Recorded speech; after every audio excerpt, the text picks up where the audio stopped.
Maka benda lagu ni Nabi Musa tak boleh nak sabar. Nah, kerana kuatnya Nabi Musa menjaga syariat Allah Ta'ala, maka ilmu batin, ilmu hakikat ini tidak boleh nak masuk ke mana dia. Sama-sama hebat dua-dua ni, maka Nabi Khidir kata belajar tiga ni sudahlah. Nabi Muhammad sebut hadis mengenai Nabi Musa dengan Nabi Khidir. Nabi Muhammad kata kalulah Musa sabar sikit, Nabi Musa sabar sikit, nescaya kita boleh dengar macam-macam cerita yang hebat.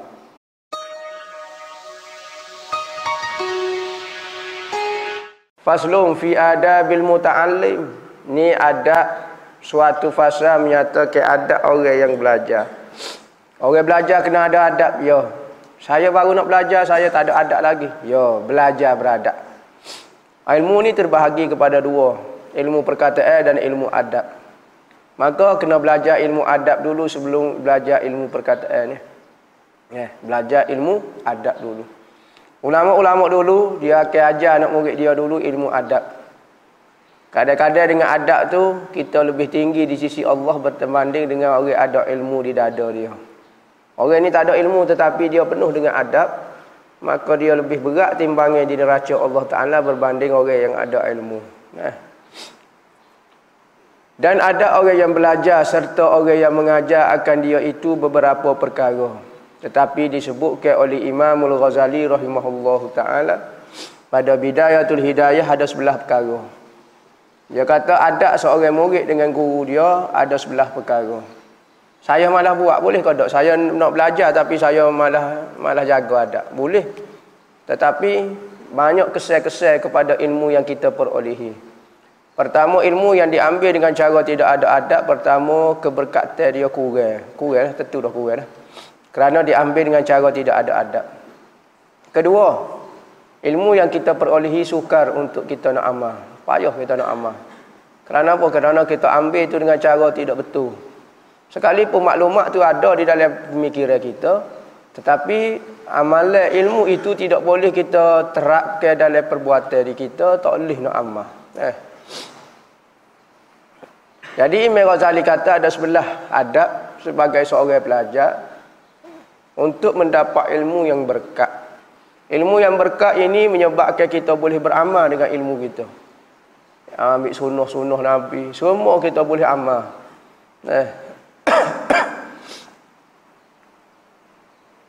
Kadang-kadang ilmu yang tidak berkat, ilmu yang tidak ada berkat, orang ni ada ilmu tapi orang kurang ambil istifadah daripada dia. Dia orang alim tapi tak ada orang pergi ngaji apa dia. Ni masalah juga. Kesan daripada ilmu yang tidak ada berkat. Kalau paling berat payah nak amal. Semuti abuk tak amal. Sunat wuduk tak amal. Doa wuduk tak amal. Siwak tak amal. Benda hok lekeh sekali pun tak amal. Hok berat-berat hok dalam hati tak sedut koya. Ampun napuk ya tidak amal hok sunnah zahir ni. Dalam hati amal belaka, makrifat, ilmu tawakal, ilmu gapo buah. Hok tu kau payah. Oh zahir ni pun tak boleh nak amal dah. Lagi-lagi lah. Pertama, apabila beradab dengan gurunya, maka hendaklah ia mendahului memberi salam. Tu kaedah dia. Jumpa dengan guru, Assalamualaikum Ustaz. Assalamualaikum. Assalamualaikum. Nabi, sahabat-sahabat dia nak beri salam pada dia, dia dulu beri salam. Tu tawaduk dia. Tetapi adab sebenarnya orang bawah memberi salam kepada orang atas. Itu cara dia. Guru dengan murid mana afdalnya? Murid lebih afdal. Ibu guru lah baru tawaduk. Betul. Dari sudut tawaduk. Tapi dari sudut adabnya, dari sudut haknya, murid nak beri salam kepada guru dia.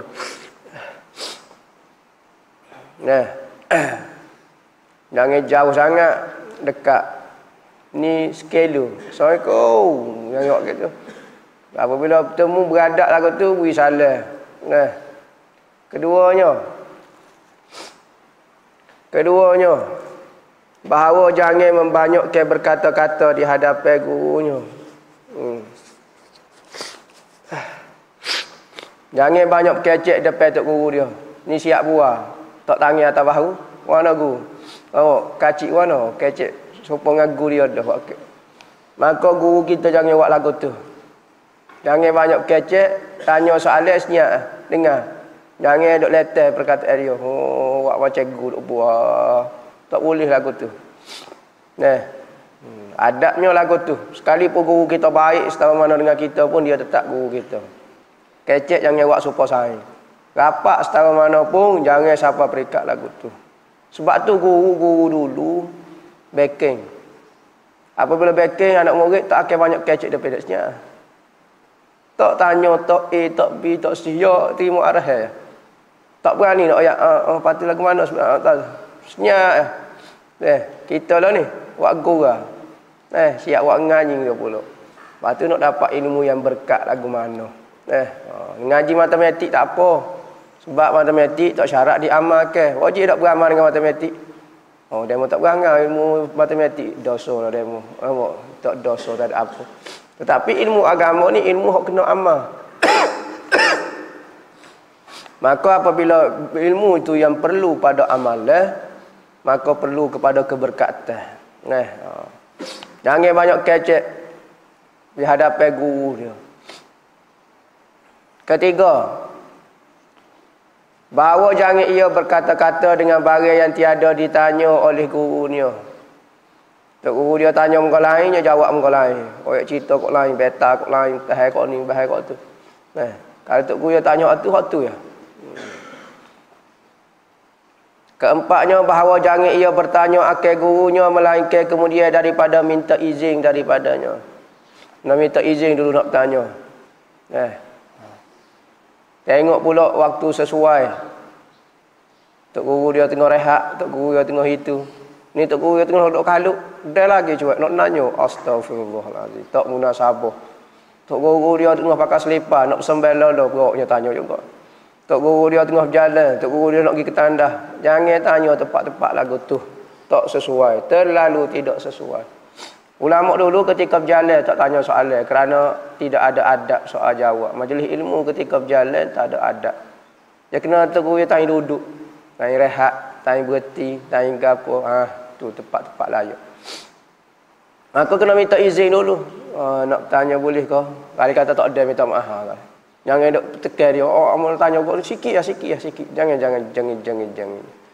Kerana apa? Kerana kalau ilmu boleh pada masa tu ilmu yang kurang berkat dia. Kelima, bahawa jangan ia menyangka akan perkataan gurunya, sanggup perkataan tok guru dia. Tok guru dia kata gini. Bahasa salah tu. Dia pula sangka. Dengan katanya si fulan menyalahi akan yang engkau kata itu atau bagai sebagainya. Ambo dengar ustaz tu kata gini, betul ke? Tanya. Ataupun tok guru ni kata ni. Atau ustaz kata, ngapa Wahabi kata muka lain tu? Misal contohnya. Jadi menyangka perkataan guru dia dengan perkataan orang lain. Tak ada adab. Dengar saja. Lepas tu banding sendirilah, jangan duk banding depan dia. Lainlah kalau kita nak tanya perkataan dia, nak bujuh. Nak kata, ni ada ustaz ni kata gini, lagu mana pendapat? Lain. Hak ni tanya hukum gini. Apa yang cadar dah halik belakang, perut pula. Maka tidak ada adab persoalan lagu ni. Itu kalau nak dapat ilmu yang berkat. Kalau nak dapat main-main, betul nak main, tak jaga adab pun tak apa.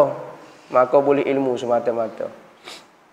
Keenamnya bahawa jangan ia memberi isyarat akan gurunya itu dengan ia menyalahi akan bicara gurunya. Maka menyangka ia bahawasanya ia terlebih benar daripada gurunya itu atau terlebih mengetahui ia daripada gurunya itu. Maka yang demikian itu kurang adab kepada gurunya lagi kurang berkat. Kita pergi nanya soalan, tok guru kita jawab, kita pun buat lelak sengih. Beri isyarat, beri tanda-tanda menunjukkan salah. Nampak buat sengih lagu tu, salah tu dia. Maka kita tunjuk, jadi tok kata salah aku kali. Nampak kawan tu nampak jelek-jelek, jolok ni. Maknanya salah ni pendapat. Jangan tunjuk kata kita ni lebih pandai daripada guru kita. Duk senyap sudah. Kerana orang yang rasa pandai tidak akan bertambah ilmu dia. Tidak akan bertambah ilmu dia. Katanya ulama kata, kali ke-1000 mu dengar ilmu ni seolah-olah seperti kali pertama mu dengar. Mesti mu kena buat lagu tu seperti kerja. Lagu tu. Kena buat lagu tu. Ni tahu dah buat lalu. Macam biasa dah. Nah. Macam aling dah. Jadi lagu tu tak boleh. Kurang berkat. Nah. Ketujuhnya bahawa jangan ia berbisik-bisik dengan orang yang sama duduk pada hadapan gurunya. Ni nak guru marah sekali. Dia tok guru dia marah, tak pakas lalu. Duk tengah mengaji cuik orang ni, buang orang ni. Kalau boleh jaga adab, kalau nak boleh ilmu berkat. Kalau tak asyik ilmu berkat, lah gilah nak buat gapo dia pun, nak bergurau ke, nak gapo ke. Maka Imam Ghazali ajar supaya ilmu kita boleh berkat. Pengajian ilmu agama beza dengan pengajian ilmu lain. Keberkatan itu sangat perlu dari dalam ilmu agama. Bukan nak tahu maklumat saja. Ilmu lain ikutlah. Kita nak tahu maklumat saja tak apa. Ilmu lain pun kena jaga adab dah. Ilmu agama lagi-lagilah kena jaga adab. Kelapai bahawa jangan berpaling ia ke kiri ke kanan. Orang duk tengah mengajar paling kiri, paling kanan, tengok kau tu, tengok kau ni. Bukan kerja dia punya perhati juga. Kau tu jatuhnya perhati kau ni.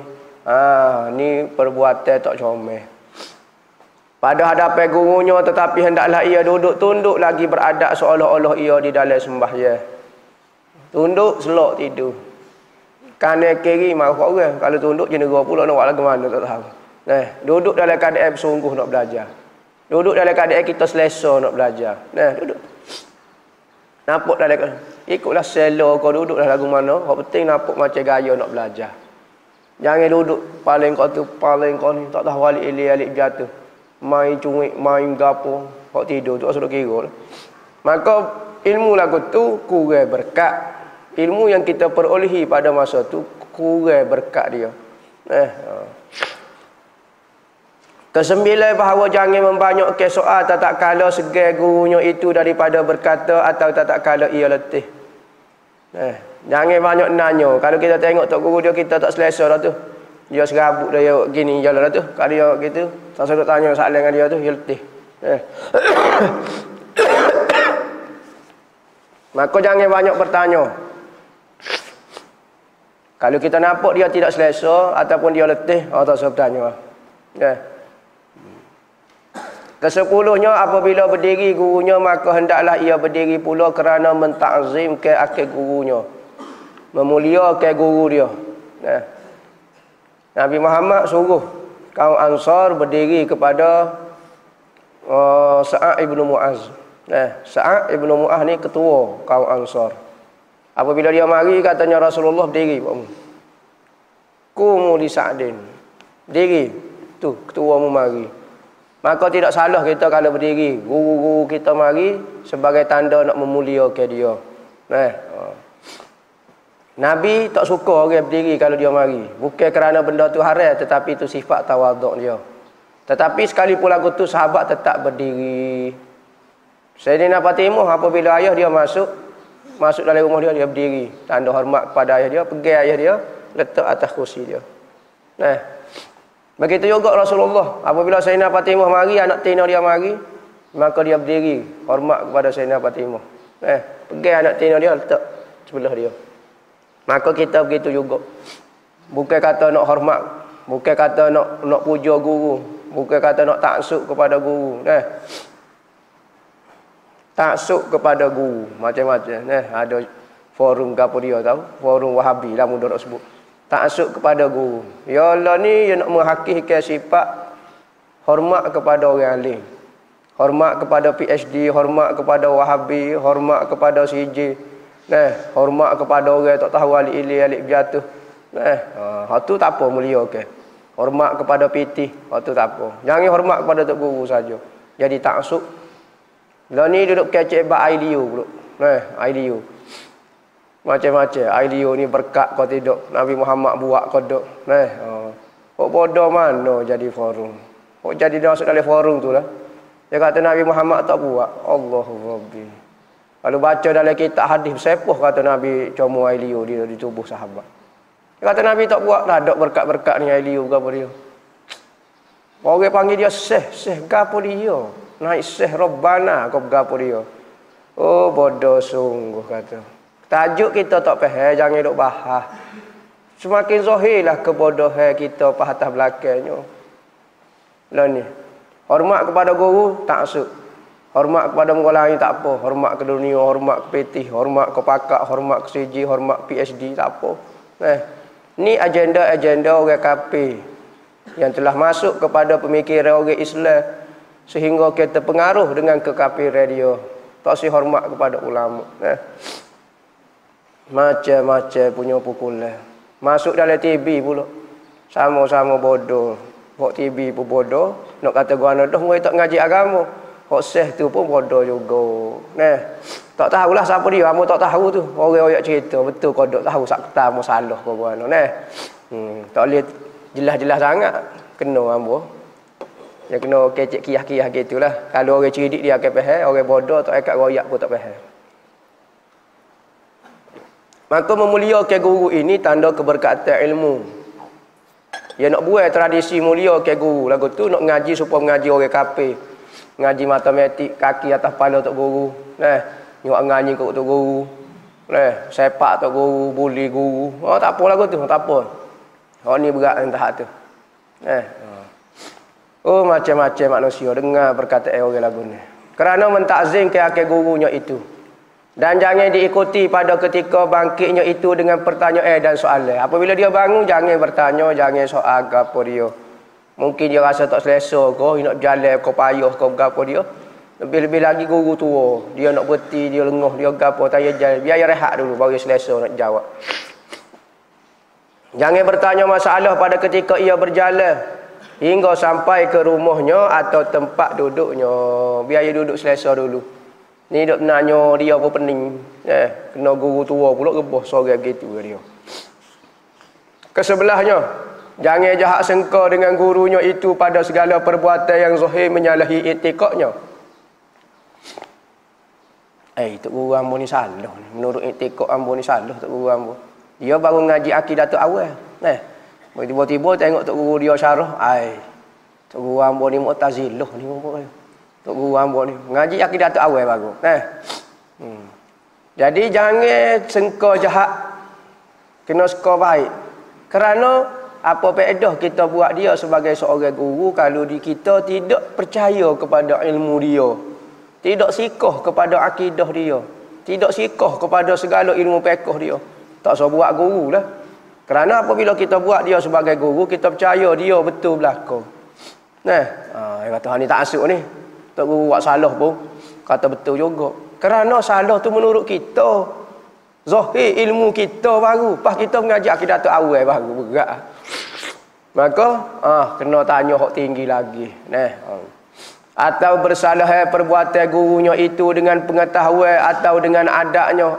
Tok guru hamba ni buat benda yang menyalahi adab ni. Benda yang menyalahi pengetahuan hamba ni. Salah ni tok guru hamba ni. Tak boleh. Sebab apa? Sebab kita tengah belajar, ilmu kita terlalu sedikit. Tak boleh ajar kritik. Tak boleh kritik dah tok guru ni. Kerana mengkritik seorang guru, kita ilmu tak ada, tiba-tiba kita nak kritik. Salah. Kalau kita sama-sama orang alim mengkritik orang alim itu betul. Dibenarkan. Lah ni masyarakat, hok tak erti apa bodoh letahnya dia pula kritik ustaz-ustaz hok ni alim hok ni. Pelik sungguh. Belajar mana sebab ni? Sebab terpengaruh dengan sesek Wahabi ajar jangan taksub pada guru. Kurang ajar dengan ustaz-ustaz, dengan alim ulama. Jangan hormat sangat. Maka timbullah budaya masyarakat tak hormat langsung ke ulama. Perkataan yang berat-beratnya kata dajjal lah, kafir lah, murtad lah, kuburiyung lah, syalpaliyung lah, nama biskut liyung, macam-macam lah. Macam-macamnya kata. Apa dia ajar lagu tu? Mak ayah dia ajar lagu tu? Tak. Dia belajar lagu mana? Kata-kata huduh lagu. Daripada Wahabi. Wahabi ajar perkataan lagu tu. Ajar hina ulama. Cuma apabila masyarakat jadi lagu tu, dia lepas. Baru lagi. Tapi kalau dalam majlis dia, orang tanya soalan dia, jangan kita kena jaga adab dalam majlis kita. Kena jaga adab, jangan adab. Dia ajar masyarakat tidak beradab dengan ulama. Masyarakat kata berat-berat kepada ulama, dia akan tanggung dosa semua orang yang kata huduh kepada ulama. Wahabi akan tanggung. Tiba-tiba dalam majlis dia, apabila kita kecek, kalau kita tanya soalan, dia kata kena jaga adab dalam majlis ilmu. Malah ayat cerita, takut berat. Orang lagu ni kita nak buat guru. Orang lagu ni kita nak buat ulama, nak buat pandu Kerana guru itu terlebih tahu ia dengan segala rahsia syariat seperti hikayat Nabi Musa dengan Nabi Khidir alaihi salam. Ayat cerita lagu ni kak. Kau marah buat dia. Tak boleh terima buat dia kata. Dia tak guru salah, kena mengaku lah. Apa Nabi Khidir dengan Nabi Musa? Nabi Khidir pula dia kata. Nabi Musa ni ilmu orang lain ni. Bukan orang lain, dia Nabi. Maka kaedah dia apabila Nabi pada zaman itu dia paling alim sekali. Kerana Nabi. Maka tok guru anak murid dia tanya, "Ya Nabi Allah, adakah ada orang lebih alim daripadamu?" Ya Nabi pada masa itu Nabi Musa. Nabi Musa kata, "Tak ada, aku paling alim sekali." Dah siapa dia dah? Menurut iktikad akulah murid aku Nabi. Tuhan tegur selalu Nabi Musa. "Hei Musa, pergi belajar lagi." Pergi belajar Nabi Musa Nabi pada masa itu. Pergi cari siapa dia? Ada riwayat kata Khidir ini wali, bukan Nabi. Ada riwayat kata dia tu Nabi Khidir. Hak muktamad dia tu Nabi Khidir. Ada riwayat kata dia tu waliullah. Maka seorang Nabi pergi belajar dengan waliullah. Orang lebih rendah daripada dia. Belajar kepada kita. Nak ayat apa dia? Nak ayat kata ilmu ini tidak sama. Ada ilmu sekalipun pangkat dia tinggi, tetapi ada bab dia tak boleh. Seperti sultan, raja. Sekalipun Perdana Menteri dia, sekalipun bendahara, apa dia hak paling tinggi kan dia, ada bab dia tak boleh masuk. Tapi tukar gaji dia, hak dia bahagia cara dalam bilik dia boleh masuk. Tempat-tempat hak khas pun dia boleh masuk. Tetapi pakat dia lebih rendah daripada bendahara atau Perdana Menteri. Tapi tempat-tempat tertentu dia boleh masuk. Dia lagu ni. Ilmu Tuhan ni kadang-kadang memanglah pakat dan ilmu tu lebih tinggi kawan ni. Tetapi ada bab-bab tu hawi ilmu khas kepada seseorang itu. Nak ajar kata ilmu kita ni tidak rata, tak semuanya kita tahu. Banyak lagi ilmu yang kita tidak tahu. Maka banyaklah pengajaran yang kita ambil daripada cerita Nabi Musa dengan Nabi Khidir. Nabi Muhammad kata, Allah, kalulah Nabi Musa bersabar sikit ya, nescaya kita boleh dengar macam-macam cerita lagi. Kita hanya dengar 3 cerita saja daripada Nabi Musa dengan Nabi Khidir, 3 cerita. Pertama, Nabi Khidir pecah kapal. Kedua, Nabi Khidir bunuh budak. Ketiga, Nabi Khidir tolong orang. Tolong orang hok tak si tolong dia. Tolong buat rumah, tolong buat apa dia. Maka benda lagu ni Nabi Musa tak boleh nak sabar. Kerana kuatnya Nabi Musa menjaga syariat Allah Ta'ala, maka ilmu batin, ilmu hakikat ini tidak boleh nak masuk ke mana dia. Sama-sama hebat dua-dua ni, maka Nabi Khidir kata belajar 3 ni sudahlah. Nabi Muhammad sebut hadis mengenai Nabi Musa dengan Nabi Khidir. Nabi Muhammad kata kalulah Musa sabar sikit, Nabi Musa sabar sikit, nescaya kita boleh dengar macam-macam cerita yang hebat. Nabi Muhammad tidak pernah mempertikaikan Nabi Khidir alaihi salam. Ni pelajaran kepada Wahabi biar dia reti sikit ilmu hakikat tu gapo dia. Jangan kata menyalahi syariat tu gak salah selalu. Dengar huraian dia dulu. Syariat siapa dia? Syariat kita ya. Syariat sebenar tidak bercanggah pun secara zahirnya. Ada yang kata kalau ayat cerita lagu ni ahli batin, orang-orang batin ni akan buat alasan lah untuk dia nak mengajar ilmu batin, ilmu hakikat salah. Orang hak salah tu sudut kira lah. Tak syarat kata ayat cerita lagu ni dia akan carinya pula juga ilmu lah. Hak ni kita nak ayat bendanya kata. Ilmu tu kena terima kata. Jangan kata waksa saja ilmu ni. Maka bahawasanya perbuatan Nabi Khidir memecahkan akal perahu orang yang tempat ia menumpai akan dia tupai kapal tu. Dan membunuh ia akan kanak-kanak yang kecil yang belum lagi berdosa. Maka pada zahir perbuatannya itu menyalahi akal syariat zahir. Betul zahir syariat betul salah. Tetapi jangan buat tindakan, jangan beri jawapan lagi. Jangan menghukumkan keputusan lagi. Kerana ada jawapan sebab dia Nabi Khidir. Nabi Musa tak sabar nak tahu jawapan dia. Kerana dia tak boleh bersabar dengan benda-benda yang menyalahi syariat, tak boleh apa. Maka sek-sek orang-orang hak jenis pegang syariat, hak kuat ni, orang ilmu zahir lagu ni, betul lah kerja dia. Dia kena jaga syariat sebab dia ilmu sekadar tu saja. Maka dia kena jaga ilmu dia. Manakala orang ilmu hakikat kena jaga ilmu dia. Orang yang mengumpulkan ilmu syariat, ilmu hakikat kena jaga dua-dua. Tetapi Hak salahnya menyalahi orang ilmu hak selain daripada dia. Nabi Musa tanya. Nabi Musa tanya, "Apa buat lagu ni? Saya tak sabar dah. Perbuatan ni salah ni. Kita dah tupai perahu orang buat kena pula. Molek kau dak lagu ni?" Nabi Musa tegur. "Apa bunuh budak ni? Budak ni kecil tak berdosa. Kalau dia jahat setara mana pun budak kecil. Dia tidak berdosa. Apa awak buat lagu ni?" kata. Maka menyalahi akal syariat. Nampak secara zahirnya syariat. Dan sebab itu maka ingkar Nabi Musa akan dia pada permulaan. Ingat, permulaan. Mula-mula Nabi Musa tak diterima akal. Salah lagu ni. Orang tak jauh lagu ni. Tetapi pada hakikatnya, hakikat. Rupanya ada satu ilmu lagi, bukan ilmu zahir syariat saja. Ada ilmu hakikat pula. Pada hakikatnya tiada menyalahi akal batin syariat. Apabila Nabi Khidir memberitahu kepada Nabi Musa hujah-hujah dan sebab kenapa dia buat lagu tu, maka Nabi Musa terima dengan berlapis dada. Tetapi pelajaran dia sangat sukar. Nak belajar ilmu lagu ni sangat sukar kerana kita akan diuji sampai peringkat lagu ni Nabi Musa. Siapa tak sabar? Selama Nabi itu tak sabar dah. Kita nak belajar lagi-lagi lah, tak boleh nak sabar. Bercanggah dengan ilmu kita. Apa dia beritahu, barulah kita tahu jawapan dia, barulah kita terima.